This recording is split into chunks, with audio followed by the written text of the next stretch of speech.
Hello दोस्तों, मैं हूं अमित त्यागी और आज मेरे पॉडकास्ट में एक ऐसे मेहमान हैं जिनका मैं कहूँगा कि एक रिकॉर्ड है, क्योंकि 17 बार ये महादेव यानी भगवान शिव का किरदार निभा चुके हैं। 400 बार इन्होंने एक प्ले में उस किरदार को जिया है। माइथोलॉजिकल शोज जो होते हैं भारत में बहुत ज़्यादा पसंद किए जाते हैं, भारत में क्या पूरे विश्व में, और उसको निभाना एक बहुत चैलेंज काम होता है। लेकिन मैं कहता हूँ कि ये भगवान का ही बुलावा होता है कि कोई कलाकार उस किरदार में ढलता है और बन जाता है भगवान। अब भगवान तो धरती पे आ नहीं सकते, लेकिन किरदारों की थ्रू हम उस भगवान को देख सकते हैं। तो ऐसे ही एक कलाकार मेरे साथ हैं जो पूरे 17 साल पूरे कर चुके हैं इस इंडस्ट्री में, एंड 17 बार आप महादेव भी बन चुके हैं। सो आई मीन इट्स कोइंसिडेंस कि 17 बार महादेव बनना, मैं तो कहूँगा कि महादेव का आशीर्वाद है। बिल्कुल बिल्कुल। ये अगर शिव कृपा ना होती तो मुझे ये रोल एक बार भी करने को ना मिलता, क्योंकि जब पहली बार नहीं मिला था, मैंने ऑडिशन दिया था बट शिवजी के लिए नहीं दिया था, किसी और रोल के लिए। मैंने जब किसी और एक्टर को देखा ये करते हुए, और मैं रावण बना था उस प्रोजेक्ट, तो मैंने भगवान से बोला कि भगवान मेरे में क्या कमी रह गई थी यार, एक बार ट्राई तो करते। तो शायद भगवान ने सोच रखा था बेटा तुझे इतनी बार दरवाऊंगा कि तू थक जाएगा कर करके। फिर भगवान ने लाइन लगा दी। उसके बाद कहते ना, देने वाला जब भी देता देता चुपचाप नारायण के, तो मेरे लिए ये सफर थे। मैंने सबसे पहली बार शिवजी का रोल किया तर्क फल्लाता शरीर कलर्स पर। न्याय अन्याय न्याय पाप और पुण्य। वहाँ मुझे बेस्ट एक्टर का अवार्ड मिला, गोल्डन पेडल अवार्ड्स मिले हैं। फिर उसके बाद में संतोषी में ऑफ द सेकंड शो। धन्यवाद दादाश्री, हमारे भक्त की रक्षा करने के लिए। फिर उसके बाद में तीसरा शो था परमावतार श्री कृष्ण। फिर उसके बाद में 14 शो था राधा कृष्ण। राधा कृष्ण के पहले या बाद में एक शो था नमः, जहाँ लोग किसी को रिप्लेस किया था। फिर आया हाथी घोड़ा पालकी जय कन्हैया लाल की। फिर इन्हीं के साथ में एक शो आया देवी आदि पराशक्ति, जो दंगल का था। फिर एक शो आया कथा, इतिहास के विश्वास के इतिहास की, ये भी दंगल का था। फिर एक शो आया राम सिया के लव कुश, जहाँ पे महादेव पर कैमियो किया था। फिर इनके बाद में मैंने शूज़ किए श्रीमद् रामायण, धूम्रलोचन तो स्मरण होगा, वो असुर और वीर हनुमान।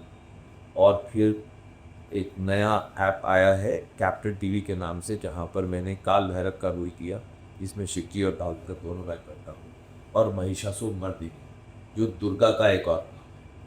तो फिर मेरी फिल्म आई अखंडा 2, जिसमें शिवजी का रोल किया। फिर ये अभी हमारे राम जो 458 के ऊपर परफॉर्मेंसेस कर चुके हैं, 2 साल और 1 महीने के 25 महीने में हमने 458 शोज कर दिए। तो इतनी एक आध से कहीं भूल रहा हूँ मैं, पर ये महादेव ने रेट किया। देवी पार्वती के संग विवाह कर लिया। तत्पश्चात देवी सती की भांति भी महादेव को अगर मैं एक किरदार के रूप में देखूं तो हमारी इंडस्ट्री में फिल्मों में तारा सिंह जी ने बहुत सारी फिल्मों में महादेव का रोल। त्रिलोक कपूर एक कपूर परिवार के एक सदस्य थे, पृथ्वीराज कपूर के भाई, बहुत कम लोग ही जानते होंगे। उनका रिकॉर्ड था कि सबसे ज़्यादा उन्होंने शिव बॉलीवुड के पर्दे पर निभाए। मैं बात कर रहा हूँ 50s के टाइम। उन्होंने आई थिंक 8 से 9 बार आई थिंक फिल्मी पर्दे पर वो मतलब भगवान शिव के रूप में जाने जाते थे। और अभी जब उन्होंने मतलब उनकी माइथोलॉजिकल शोज़ का मैं गलत हूँ कि रिकॉर्ड्स थे, शिव के उन्होंने राम भी बने। तो जो कलाकार एक किरदार में ढल जाता है, तो जैसे ना कहते हैं भगवान को तो हम देख नहीं सकते हैं, लेकिन आप जैसे चेहरों के तो हम उस भगवान को फील कर सकते हैं, क्योंकि देखते कैसा होगा, आपका ऑरा कैसा होगा। तो शिव जी का ऑरा आप कैसे अंदर समाते हैं, क्योंकि भगवान शिव की हम पूरे विश्व में बहुत मान्यता है जब आप उसमें समाते हैं। और ये आप भी जानते हो, मेरे से किसी ने भगवान को नहीं देखा है, जीते भी तो नहीं देखा होगा, मैं किसी को भी कहूँ कि भगवान का ऑरा हम कैसे डिफाइन कर सकते हैं। सुनी सुनाई बातें या पढ़ी क्यों किताब शिव संहिता में कहीं लिखा है, तो हम ये हमारे 70-80-100 साल जीने वाला इंसान क्या बोलेगा उसकी तरह। ये तो कहते हैं किसी पे कृपा होती है, तो जब हम पोर्ट्रेल करते हैं कोई, तो लोगों को जो चीज़ पसंद आ जाती है वो बोल देते हैं हाँ हमें ये भगवान जैसा लगता है। या हमें इसमें भगवान दिख रहा है। हम ये बोले कि यार हमें कोई फार्मूला मालूम है, जैसे कोक या पेप्सी बनती है, ऐसे कोई फार्मूला हमारे पास कुछ नहीं है यार। हमारे पास भगवान की कृपा है। तो मैं बहुत ज़्यादा तो सियानी बात करके बोलूँ कि भाई मैंने ऐसा कुछ कमरा खास किया, मैंने ये किया वो किया। प्रोसेस होते हैं, एक्टिंग के प्रोसेस होते हैं, लेकिन ultimately all boils down to one thing कि ये शिव कृपा है जिसकी वजह से लोग मुझे इस शो में पसंद करते हैं। मेरा अपना कुछ कर्म और फल का संतुलन अब कोई और करेगा। फिल्मी पर्दे की बात करूँ तो अखंडा में आपने भगवान शिव का किरदार बनाया और हम दक्षिण भारतीय के में शिव की महिमा को बहुत अच्छे से दिखाया जाता है फिल्मों में खासकर। तो कैसा एक्सपीरियंस था तेलुगु फिल्म वो मेरी लाइफ पर ना, मैं अनफॉर्चुनेटली अखंडा 2 रिलीज हुई धुरंधर के पास में 12 दिसंबर शायद उसकी डेट थी रिलीज की, और धुरंधर भी शायद एक हफ्ता पहले रिलीज हुई थी। तो धुरंधर 1 इतनी बड़ी हिट हो गई, इतनी आंधी आ गई उसकी, जिसकी वजह से अखंडा को लोगों ने कम देखा। वरना मैं आपको बता, जब नेटफ्लिक्स पर आई है तो ये टॉप पे रही है ये फिल्म। वहां आपका पुत्र मेरे लिए युद्ध कर रहा है। 3-4 हफ्ता लगातार नेटफ्लिक्स के टॉप 2-3 फिल्मों में रही है। कोई वजह होगी ना, नहीं तो लोग नेटफ्लिक्स पर भी ना देखते। प्रॉब्लम क्या होगी, लोगों ने धुरंधर की वजह से, धुरंधर बड़ी अच्छी फिल्म है लेकिन अखंडा भी कोई कम फिल्म नहीं है। आप देखिए बहुत अच्छी फिल्म है। मैं अपनी लाइफ की सबसे बड़ी अचीवमेंट्स में से उस एक फिल्म को मानता हूँ, क्योंकि उस फिल्म में मुझे काम सिर्फ इसलिए मिला क्योंकि मेरी इमेज महारे एक ऐसी फिल्म जिसमें बयापति श्रीनु जी डायरेक्टर है, इतने बड़े साउथ के वो बहुत बड़े डायरेक्टर माने जा रहे हैं। नंदमुनि बालाकृष्ण जैसा सुपरस्टार बालिया जिन्हें बोलते हैं, जय बालिया, वो उसके अखंडा में, वो इतने बड़े एक्टर हैं, वही फैमिली के आदमी हैं। इतनी बड़ी कास्ट की अगर फिल्म बन रही है, 150 करोड़ तरीका उसका बजट था। ऐसी फिल्म में जब शिवजी लिए जाते हैं तो एक ऐसे आदमी को लेना चाहते थे वो जिस इमेज सिनोनिमस शिव जी के साथ। तो या तो मोहित रैना या तो मुझे उन लोगों ने अगर चुना तो ये मेरे लिए बहुत बड़े सम्मान की बात है। तो मैं इससे अपनी लाइफ की बहुत बड़ी अचीवमेंट मानता हूँ उस फिल्म। तो बड़ा, और एक्सपीरियंस की अगर आप बात करें तो बहुत ही बढ़िया एक्सपीरियंस था। कितनी प्रोफेशनल उनकी प्रोफेशनलिज्म ही नहीं, 15 मिनट के बाद में हमेशा बातें होती हैं। मैं आपको बयान नहीं कर सकता वो लोग किस लेवल पर जाकर प्रोफेशनल हैं, किस लेवल पर कॉम्पिटेंट हैं और कितने इजी गोइंग लोग। आप यकीन मानिए, मैं उसमें तांडव भी है। एक क्लाइमेक्स सीन में जब अखंडा दुश्मनों से फाइट कर रहा है तो वो भगवान को याद करता है, भगवान तांडव करना शुरू कर देते हैं और अखंडा और भोलेनाथ एक हो जाते हैं। तो जो भोलेनाथ कर रहे हैं अखंडा भी वही करना शुरू कर देते हैं। मुझे उन्होंने फ्री हैंड दे दिया। बोयापति सर ने कहा कि इसने इतना किया है शिव जी, इसके अंदर आ चुके हैं, इसे करने दो। जबकि उन्होंने वहाँ के टॉप मोस्ट कोरियोग्राफर्स को बुला के रखा हुआ। उन्होंने भी सर ने, मतलब सॉरी मुझे उनका नाम नहीं याद आ रहा, उन्होंने पहले मुझे काफ़ी किया, उनके भी स्टेप्स मैंने किए। बाद में उन्होंने कहा बेटा तेरे जो दिन में आता तू कर, और जो मैंने किया अमित, उन्होंने एक एक चीज़ रखी है फिल्म के ऊपर। अगर आप देखेंगे उसमें काफ़ी कुछ मेरा तांडव अपना जो है सीखा है लाइफ में, उन्होंने वो करते दिया मुझे अपने आप। बेटा खाली कर कोई बात। So they are very easygoing also. They gave me a free hand. They are lovely. बहुत अच्छे। भारत में हम लोग हमारी जो ऑडियंस होती है बहुत ही इनोसेंट होती है। अरुण गोविल और दीपिका चिखालिया ने 80s में रामायण की थी, आज तक पूरे राम और सीता मानकर पूछते हैं। तो आपके साथ भी ऐसा होता है कि लोग भगवान शिव मान के आपके पैरों में पड़ जाते हैं, आके हाथ छूटते हैं? तो हर जगह होता है ये बहुत, और ये बड़े सौभाग्य की बात है। मैं इसे ये कहूँगा, ये बड़ी रिस्पॉन्सिबिलिटी है, ये बहुत बड़ी गरिमा की बात है। और मेरी इज्जत, मेरे जैसे छोटे आदमी को इतनी इज्जत मिलती है तो मैं इसके लिए भगवान को जितना भी खाके तो मेरे माता पिता को उठाई। आपने उसे एक फूंक मारकर भस्म कर दिया था। महादेव के किरदार की बात करूँ तो हालिया हमारी जो करंट पिछले 10 सालों में नित रैना और आप दो भी कलाकार हैं जो महादेव को किरदार को निभाने में जिनका नाम सबसे ऊपर आता है। तो मोहित और आपका कंपैरिजन आंसर होता रहता होगा, और अगर मैं गलत ना हूँ तो आपने महादेव एवोगिरी महादेव में महादेव को ऑडिशन दिया था? नहीं, मैंने उसमें दक्ष प्रजापति का जी। तो आप महादेव का तो उसमें आप रावण तो बने? मैं उसमें रावण था। वो मेरा आज तक का फेवरेट कैरेक्टर में से एक है रावण। मैंने बहुत बढ़िया दिल से किया था उसको, लोगों ने बहुत बड़े मुक्त कट से उसकी प्रशंसा की थी। लोगों को बड़ा पसंद। मेरा फेवरेट महादेव मोहित है।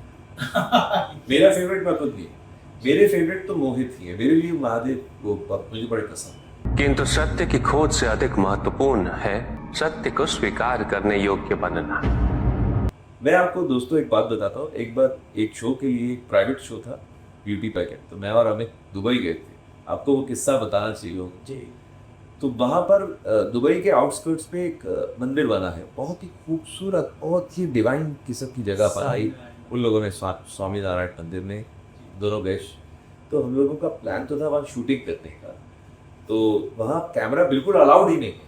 उन लोगों ने बहुत सख्ती से ये, और दुबई में नियम कानून बहुत सख्त आती है। तो जो पंडित लोग थे वहाँ के, पुजारी लोग थे, उनको जाके जब हम लोग मिले तो वो मुझे पहचान गए कि ये हमारे टीवी के महादेव। उसके बाद अमित जहाँ चाहता था उन्होंने वहाँ पर जाके शूटिंग की, जितना चाहता था अंदर।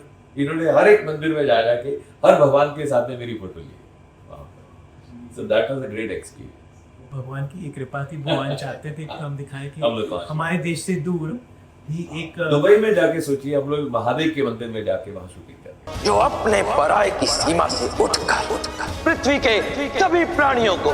कुछ और ऐसे मजेदार किस्से फैंस के साथ जब आते हैं, किस तरह के सवाल उनके मन में उठते हैं? लोग बहुत सीधे लोग होते हैं बेचारे। अभी मैं पीछे उज्जैन में मेरा ये जो शो आने वाला था, ये भगवान, हम वहाँ पे शुक्रा नदी, तो शुक्रा नदी रामघाट कहते हैं उसे। तो रामघाट पर तो जैसे हर की बॉडी होती है, हरिद्वार की पैसी भी है, तो वहाँ काफ़ी हम लोग वहाँ शूटिंग करते थे गढ़ में। तो वहाँ खबर कह जाती थी भाई एक्टर आए हो ऐसे ही, तो काफ़ी लोग आए थे। मैं एक मुझे किस्सा याद है, एक लड़की ज़्यादा उम्र भी है उसकी, 22-23 साल, वो आई, वो मेरे पैरों में पड़ी और मैंने कुर्ता पायजामा पहना हुआ, महादेव के गेटअप में नहीं था। वो आके ऐसे ही शिवर करके रोने लग गई पूरी तरह से। अब मुझे समझ में ना आया कि क्या। Then I realise she must be going through some trauma in her life. कहीं उसको वेंट नहीं मिली, तो मैंने उसको उठाना, बेटे उठिए उठिए, और मैंने उसको गले से लगाया and I also started crying. हम दोनों काफ़ी देर तक रोते रहे। ऐसा हो गया कि यार ये क्या। और जो आसपास के लोग थे जो मेरे से मिलने आए थे या फोटो थे, उन्हें भी समझ में आ रहा। तो किसी ने बोला कि अरे सर का ऑरा ऐसा है कि इंसान अपना दुख प्रकट कर ही देता है। तो मुझे तब ये समझ में आया ये मेरा ऑरा नहीं है, ये तो जो मैं महादेव का रोल करता उन लोगों को वो छवि दिखती है, महादेव की छवि दिखती। हमारी क्या होता है, हम तो बाबी आदमी, छोटे मोटे लोग, उन्हें वो ऑरा वहाँ दिखता है, वो चीज़ दिखती है। So I feel so overwhelmed with gratitude sometimes. भगवान शुक्र है इस जन्म में ये दिखा दी।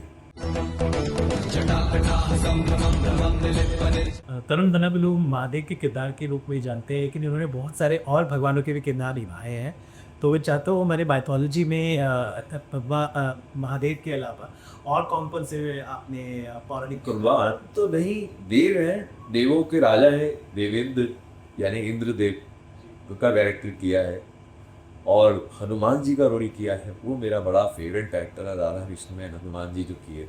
जिन्होंने भी राधा कृष्ण बड़े ध्यान से देखा है उन्हें बड़ा पसंद है। मेरे जो खुद के एक आध्यात्मिक गुरु कहूँगा, आशुतोष राणा जी, उन्होंने मुझे बोला था कि भाई तेरा मैंने जो भी काम देखा है अच्छा है, लेकिन जो तुमने हनुमान किया वो तो तुमने अलग लेवल का किया। तो जब आशु सर जैसा वर्ल्ड क्लास एक्टर अगर किसी की तारीफ करो, एनएसडी के दिग्गज है वो, मतलब दिग्गजों में भी दिग्गज होते हैं ना, इनके साथ तो आशु सर वैसे वाले। इनके साथ इस एक्टर में क्लास अटेंड करना, उनके साथ बात करना सत्संग है जी, सत्संग किस्म का बात कर। जब वैसा आदमी आपकी तारीफ कर दे, एक बार नहीं की है अभी, वो ये 10वीं बार पब्लिकली कर चुकी। तो मेरी लाइफ की बहुत बड़ी अचीवमेंट्स में से ये बात आती है कि आशु भैया तारीफ करते हैं, इनको जिनको देख के हम काम सीखे हैं वो हमारे काम की तारीफ, तो बहुत बड़ा दिल खुश होता है, लगता है माँ बाप आशीर्वाद दे रहे हैं। इसके अलावा आपने एक और कुछ और कैरेक्टर जैसे चाणक्य का किरदार आपने निभाया। चाणक्य मेरी जीवन के सबसे मुश्किल और सबसे प्रेस्टिजियस कैरेक्टर में से एक है। वो मेरा सबसे पसंदीदा कैरेक्टर रहेगा। जब अब क्योंकि महादेव इतनी बार कर लिया है कि लोगों को याद उसी से आऊँगा, लेकिन मैं जब दुनिया से जाऊँगा तो चाणक्य का जिक्र भी ज़रूर आएगा कि भाई इसे चाणक्य की है, मैं बनाऊंगा तुम्हें अखंड भारत का सम्राट। क्योंकि चाणक्य नीति है जो है, लोग आज भी कितने लोग उसको इंस्टाग्राम पे दिखा दिखा के या यूट्यूब पे डाल डाल के कितना पैसा हर महीने कमाते हैं, ये मुझे मालूम है। बट और मुझे कई लोग बोलते हैं कि तुम इन्हें क्यों करने दे रहे हो ये काम। तो मैं कहता हूँ मेरे जरिए अगर किसी के ससरा है तो ये मेरे लिए कितने सौभाग्य की बात है। तो हमारा काम तो एक्टिंग करना है, ये काम करना हमारा काम। इसके अलावा जो एक बड़ा अच्छा रोल मैंने किया वो था गोस्वामी तुलसीदास। वो मेरा बड़ा एक फेवरेट कैरेक्टर है। और सबसे बड़ी बात क्या है कि मैं खुद इतना रिलीजियस आदमी हूँ नहीं। ये कैरेक्टर्स मैंने किए हैं, हनुमान जी किया, तुलसीदास जी किया, महादेव किए, और मैं कोई बहुत ऐसा रोज़ मंदिर जाने वाला आदमी नहीं हूँ ऐसा कि भाई बिल्कुल नॉनवेज भी अभी हाल फिलहाल तक तो खा ही रहा था, कुछ समय पहले था, अभी छोड़।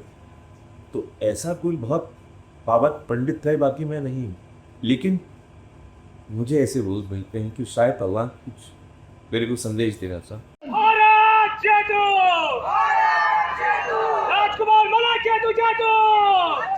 बहुत लोग शायद भूल गए, आपने कहा कि आपने महादेव तिवा निभा लिया, लेकिन I think you started career 99-2000 और फिर टेलीविजन तब इवॉल्व हो रहा था। आपने काफ़ी सारे और 2003 जी 2003 में आई थिंक एक बहुत अच्छा फेस था टेलीविजन का। सास कुछ शोज़ ने दस्ता देवी शुरू की थी, लेकिन बहुत अच्छे शोज़ उस टाइम पे बना करते थे, proper love stories, family dramas. So how was that phase and how television just change into pure kitchen politics? मुझे उस फेज़ ने बॉम्बे में टिकने में मदद की, वरना अगर वो फेज़ नहीं आता मेरी लाइफ में मैं तो दिल्ली वापस चला जाता। मैं स्ट्रगल करने आया था, अगर वो वाला फेज़ ना होता तो कहाँ से फिर टिकता, क्योंकि फिल्मों में तो काम बहुत मुश्किल से मिलता है। वो टीवी में काम मिल गया, वो सास बहू, ये तो भला एकता कपूर का जिसने और केबीसी का, जिनकी वजह से टीवी में बूम आ गया। बेसिकली क्या हुआ, केबीसी आया, कौन बनेगा करोड़पति के आसपास में जितने शोज़ थे वो सारे शोज़ हिट हो गए, चाहे वो कहानी, कसौटी, क्योंकि ये सब उनके आसपास के शोज़। वो एक चैनल हिट हुआ तो उसकी देखा देखी फिर जी पे भी, सोनी पे, सब पे शोज़ बनने शुरू हो गए और स्टार प्लस का बूम आ गया। स्टार प्लस का मैंने शो किया कभी आए ना चिल्लाई, वो आपका पहला शो? वो मेरा पहला शो। धूप का चल लहराए यार, वहाँ से फिर अपनी रोजी रोटी चलनी शुरू हो गई। अगर वो शो ना मिलता तो मैं ये कहानी सुनाने के लिए अब बैठा ना। तो क्या यादें हैं उस शो की, आपके पोस्टर्स के साथ? अरे वो शो बहुत मेरे जीवन के करीब है। मैं बड़ा डिजेक्टेड था, दिल्ली चला गया था वापस, और तो शादी थी, मेरे पास दिल्ली जाने तक के पैसे नहीं थे। मेरे डैडी भी मेरे टिकट कराए और मैंने दिल्ली जाके डैडी को बोला, डैडी मेरे पास में पैसे नहीं है, मेरे को लगता है वापस दिल्ली शिफ्ट होना पड़ेगा। मेरे डैड भी थोड़े से सैड हो गए थे कि आपने लगा था लड़का सेटल हो गया अपने आप से, लेकिन नहीं। तो वहाँ पर शादी के दौरान में मुझे फ़ोन आया था प्रोडक्शन हाउस से कि भाई ये ऐसा ऐसा शो है, हम आपको लेना चाहते हैं, चैनल ने रिकमेंड किया। तब मुझे इतनी भी अकल नहीं थी कि पैसे ठीक से मांग, क्योंकि चैनल अगर आपको चाह रहा है तो आप अच्छे पैसे मांग सकते, मुझे मालूम नहीं था। तो मैं सिर्फ, लेकिन तब भी 4,500 रुपया उस ज़माने में 2003 में बहुत होता था, वो पर डे मिला। उससे एकदम से जो पैसों की बहुत ज़्यादा तंगी थी वो दूर हो गई। तो 2-4 महीने में इतने पैसे आ गए कि अच्छी जगह पर रेंट पर खोल ली, और एक साथ देखने आ गए कि गाड़ी कर जैसे सपने बनाने लगता ले लिया फिर उसके बाद। तो दैट वाज द फेज जिससे मुझे बॉम्बे में टिकने लगे। ढले शाम के साए। तो ये सास बहू शोज़ जो वही आप हम इनकी बातें कर रहे हैं, अभी भी भारत में बहुत बड़ा वर्णन देखता है, अभी भी हाईएस्ट कंजम्पशन ऑफ कंटेंट इन्हीं शोज़ की है। तो what do you think of the current TV shows, the so called the family daily soaps जो अभी चल? चले टीवी तो मर गया, मतलब वही मर नहीं गया, वैसे जैसे 95-100 साल का कोई बुजुर्ग हो जाता ना, मृत एकदम आखिरी सांसें ले रहा है, टीवी की हालत वो हो गई है। टीवी ख़त्म कभी भी नहीं होगा पूरी तरह से, लेकिन अब आज देखिए, आज 1.8 की टीआरपी पे नंबर 1 शो। एक ज़माना था मेरा एक शो 1.8 की टीआरपी पे बंद हो गया था कि ये खोल के इतनी कम टीआरपी है इसकी। आज नंबर 1 शो की टीआरपी 1.8। अब इससे फ़र्क समझिए टेलीविज़न का कि क्या हालत हो गई है अभी। और टीवी जो है अभी हमेशा रहेगा, इतना 150 करोड़ के लगभग लोग हैं, तो कंजप्शन रहेगी इसकी, ऐसा नहीं मतलब, क्योंकि एंटरटेनमेंट के और ज़रिए क्या है, कभी कभी कोई फिल्म आती है जिसे लोग देखने जाते हैं, अदरवाइज तो यहाँ पर ज़ीरो एंटरटेनमेंट। ओटीटी कितना देश, टीवी देखेंगे, लेकिन वो चलो आप टीवी तक खेला जो करिए। और मैं ये सोचता हूँ कि कहानियाँ बताने वाले भी अब बहुत डरपोक हैं, कहानियाँ देखने वाले बेचारों के पास में चॉइस नहीं। अच्छे हिम्मत वाले लोग चाहिए जो कहानियाँ बतानी जिन्हें आती हैं, जिन्हें बतानी आती हैं वो टीवी पर नहीं, वो सीधा OTT पर चले जाए। टीवी पर थोड़ा सा अगर आप लोगों को इकोनॉमिकली अच्छे से वो कॉम्पनसेट करें तो आई स्टिल बिलीव कि टेलीविज़न वापस से रिवाइव कर सकता है। वरना एक भी शो ऐसा नहीं है टीवी के आज जो लोग कहें या देख के बता, वो बात नहीं। यह शिव एक शव ही तो है। पर्दे पर महादेव तो बहुतों ने निभाया, लेकिन थिएटर में लाइव ऑडियंस के सामने महादेव को निभाना एक और बड़ा चैलेंज है। आई थिंक हमारे राम जो आपका प्ले है वो कर रहा है, आई थिंक 480 बार 458 बार आप महादेव बन चुके हैं उस लाइव ऑडियंस के सामने। तो जब लाइव ऑडियंस के सामने आप जाते हैं महादेव के रूप में, कितना अलग होता है कैमरे से बात करना और लाइव? अरे भाई क्या बताऊँ, वो तो मतलब सर अलग ही फीलिंग। आप जैसे स्टेज पे जाते हो, ज़्यादातर जगह तो ये होता है कि अंधेरे से जब लाइट में मैं ऐसे समय जा रहा हूँ जो स्टेज पे अंधेरा होता है, फिर जब लाइट आती है तो लोगों को एकदम कमाल की लाइटिंग, हमारी टीम बहुत ही कमाल की लाइटिंग में मुझे प्रेजेंट किया जाता है। तो ज़्यादातर जगह तो सिर्फ महादेव को देख कर ही ताली बजा देते हैं। उसके बाद जो पहला वर्ड मैं बोलता हूँ वो ऐसा हो जाता है कि मेरा पहली लाइन है, कर सकता कोई भक्त तूने जो कर दिखलाया। अब इतना बोलते ही ऐसा सुई पटक सन्नाटा हो जाता है कि क्या लोग कुछ सुनना ही नहीं चाहते, उसके बाद सिर्फ ये आवाज़ सुनना चाहते। फिर सामने स्वयं महादेव आ गए, थोड़ी देर में रावण आ जाता है, दोनों की जुगलबंदी शुरू हो जाती है। रावण शिव तांडव स्तोत्र गाने लग जाता है, महादेव तांडव पे नाचना शुरू कर देते। वो डिवाइन होते हैं वो 10 मिनट जो उस शो के, क्योंकि लोग मुझे आके बाद में फीडबैक देते हैं, कहते भाई वो जो 10 मिनट हम देखते हैं वो ऐसे होते हैं कि मतलब समय रुक जाए, काश के टाइम रुक जाए और बार बार उसी चीज़ को लूप में देखते हैं। That is the beauty of. और वो लोगों को बार बार वो फीलिंग करवाना। शो एक दिन में 2 शोज होते हैं, 2 दिन में 4 शोज, कई बार 3 दिन में 6 शोज, 4 दिन में 8 शोज भी हमने किए। लगातार 4 दिन तक पूरी चीज़ फीलिंग करना, जहाँ लोगों को एकदम उसमें मैं छोटी सी परफॉर्मेंस में मैं हंसता भी, रोता भी हूँ, रुलाता भी हूँ, नृत्य भी करता हूँ, कितने सारे इमोशंस दिखाने पड़ते हैं। तो वो अनरियल फील, उसका कोई जवाब ही। पति और पत्नी के पवित्र संबंध पर हुआ था। 22 साल आप थे पूरे के लिए इंडस्ट्री में, लेकिन वहाँ पर एक का होता है बॉलीवुड फिल्म से शुरुआत कर, आपने कुछ बॉलीवुड फिल्मों में भी काम किया। तो फिल्में कितनी बदल गई हैं, फिल्मों का ऑडियंस इतना बदल गया है, आज के सिनेमा सो फॉर बहुत रियलिस्टिक हो गए हैं। तो how do you see this cinema का whole content change and how was the experience of you working? हम बीच में गए, हम किसी के बीच में होते हैं ना, तो हम अपना चेंज, हम किसी को 6 साल बाद मिले देखते हैं ये इतने से इतना हो गया तो हम चेंज देख सकते हैं। हम खुद ही वो इंसान है, तो अपने को कभी 15 साल के थे या 50 के हो गए तो अपनी वो नज़र नहीं आती है वो चीज़। इंडस्ट्री भी हमारे लिए वैसी है।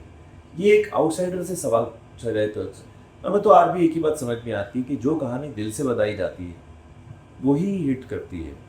आप ऑनेस्टली मुझे तो एनिमे बड़ी अच्छी है, मुझे सारी फिल्म हो सकता है ना पसंद आए, लेकिन उसके कुछ पोर्शन बहुत दिल से बनाए गए हैं, बहुत दिल को टच करते हैं, इसीलिए चली। धुरंधर भी इसीलिए चली क्योंकि बहुत दिल से बनाई गई। कई फिल्म मुझे हैरान होता हूँ कि यार देख के फिट हो गई बेटी, वो शायद शाहरुख खान का जलवा था, लोग उसके चक्कर में आप। बट आप देखिए अदरवाइज अब आमिर खान की पिक्चर तो नहीं चलती है उतनी, या बाकी जो सुपरस्टार्स हैं उनकी फिल्में क्यों नहीं चलती, वो अब दिल से कनेक्ट नहीं हो रही है। इसलिए अब जब दिल से पिक्चर बनाओगे चलेगी यार। सिनेमा का एक्सपीरियंस कैसा था बॉलीवुड फिल्म में? मेरा डिशूम का एक्सपीरियंस बहुत अच्छा था। मैंने जो काम किया रोहित के साथ, वरूप के साथ, जॉन के साथ, ये तीनों बहुत बढ़िया लोग हैं। विराज यहाँ नहीं है, सिर्फ उसका जैकेट है। बहुत ही बढ़िया माहौल, बड़ा अच्छा था। बड़ा मैं देखा जाए तो ये लोग के मुकाबले में तो बहुत ही कमतर आदमी, तो Varun Dhawan superstar, John Abraham, इतने ये लोगों को तो इंटरनेशनली लोग जानते हैं, हमारी क्या बात है। लेकिन ये लोग मेरे को अपने साथ में रखते थे, हमेशा अपना दोस्त बना के क्योंकि पिक्चर में मेरा रोल काफ़ी अच्छा था, बराबर था इनके साथ। लेकिन तो भी एक होता है ना कि भाई लोग तो बड़े स्टार हैं, तो ज़्यादा नहीं करते, बट इन लोगों ने मुझे कभी ऐसा फील नहीं। मुझे आज भी याद है, एक बार हम मोरक्को में एक जगह है वर्जा सेक, तो वर्जा सेक में एक खाने की बड़ी अच्छी जगह थी, तो हम लोग वहाँ के सबसे बढ़िया 7 स्टार होटल में रुके हुए थे। तो वरुण, जॉन, जाकिर और रुबिक, इन चारों का डिनर का प्लान बना, ये चारों जाने वाले। तो वरुण ने जोर दे के मुझे बोला कि सर आप भी चलो। वो मुझे सन बोलता था, आप सोचो इतना बड़ा सुपरस्टार को देखो मुझे कि सर आप भी चलो। तो रोहित ने बोला यार तरुण कम हो। तो इन लोगों को अपने प्लान में मुझे शामिल करने की ज़रूरत नहीं थी। ये लोग कहीं खाना वाना खाने जाते थे, मुझे अपने साथ से लेकर जाते हैं। अगर देखा जाए तो आमतौर पर लोग ऐसा नहीं करते। इनसे ही मैंने सीखा कि इतने बड़े स्टार होने के बाद भी आप हम्बल कैसे रह सकते हैं, and how can you make other people feel you wanted और लव। कि ये बड़ी अच्छी, मेरे लिए बड़ा अच्छा है सफ़र। पौराणिक किरदार के उस पार आपकी पर्सनैलिटी ऐसी है कि आप पर वर्दी भी बहुत अच्छी लगती है। आपने वर्दी के कुछ सीन देखे, इनफैक्ट आपने एक और आपने सारा आकाश नाम का भी शो किया था, उस पर ऑफिसर रहते थे। पुलिस फैक्ट्री, जी। पुलिस फैक्ट्री मेरा एक बहुत पसंद है। आज तक लोग मुझे मैसेजेस करते हैं पुलिस फैक्ट्री वापस लेकर आइए। तो मैंने उससे बोला भाई सप्ती की गालों को लिखो, वो टोनी और दिया को लिखो, डीजे प्रोडक्शंस जो हैं उन्हें बोलो के वापस बनाए। हम लोग तो कभी भी करने के लिए तैयार हैं। बड़ा अच्छा शो था, लोगों को बड़ा पसंद आया था। बट वही था, वो एक घंटे का वीकेंड का शो, कॉमेडी का बहुत मुश्किल है सैटरडे संडे चला। हाँ, बिकॉज 1 घंटा लोग नहीं देखते हैं उसको। वो वीकडेज में होता तो वो शो ज़रूर चले। मतलब वर्दी भी आपको बहुत अच्छी लगी? वर्दी तो बहुत खड़ा आती है, विश्व में भी तो पुलिस वाला जी। इसलिए आपने मतलब कि भगवानों के किरदारों के अलावा वर्दी के भी बर्तन की नेवी ऑफिसर, एयरफोर्स ऑफिसर, अभी जो मैंने तो नेक्स्ट नाम लिया अभी तिवारी, उसमें भी पुलिस वाला, बस इससे ज़्यादा नहीं, इससे ज़्यादा। तो कभी कभी आपको नहीं लगता कि थोड़ा टाइम पास हो जाते हैं एक्टर्स, लोग टाइम पास कर देते हैं? अरे कुछ भी टाइम पास करो, है काम आने के बस। जी। तो व्हाट नेक्स्ट? अभी 2026 में आपका प्ले आपको बिजी रखना है? ये बहुत बिजी करता है भाई, महीने में बढ़ रहा हूँ आगे। तो कुछ महीने ऐसे हैं जहाँ 35 परफॉर्मेंस है एक महीने में। एक दिन में अगर आप 2 परफॉर्मेंस करते हो तो 35 का मतलब करीब 18 दिन तो हमें काम करना ही पड़ेगा। 18 दिन के अलावा ट्रैवलिंग भी है एक शहर से दूसरी। तो हमें तो यही सब अंदर से सोच के हम लोग वो डरे जा रहे हैं कि भाई कितनी ट्रैवलिंग करेंगे। ऑलरेडी बहुत ट्रैवल कर चुके हैं, बहुत ट्रैवल, करीब हम लोग 2.25 लाख किलोमीटर ट्रैवल कर चुके हैं शूटिंग। और आगे भी तो चल रहा है। अभी 1 साल का तो हमारे प्रोड्यूसर साहब जो हैं उन्होंने हमारे पर लेखा जोखा दे दिया है कि 1 साल का और plan ready. There is no stopping. 650 shows तक का रेडी है मेरे पास। तो उम्मीद करते हैं कि करुण आपको महादेव की कृपा हमेशा बनी रहे, आप इस तरह काम करते रहें और अपने किरदारों से लोगों की ज़िंदगी बदलते रहते हैं। कोई ना कहीं ना कहूँ मुझे लगता है कि जो हमारे कलाकार होते हैं, यानी सोशल वर्कर्स, और वो ताकत रखते हैं लोगों को और समाज को बदलने की अपने किरदारों से। आई थिंक ये रिस्पॉन्सिबिलिटी है जो आप बड़े अच्छे से निभा रहे हैं। तो उम्मीद करते हैं कि महादेव हमेशा आपको उनसे बात करने को बहुत शुक्रिया। Thank you, always up to you sir. Thanks.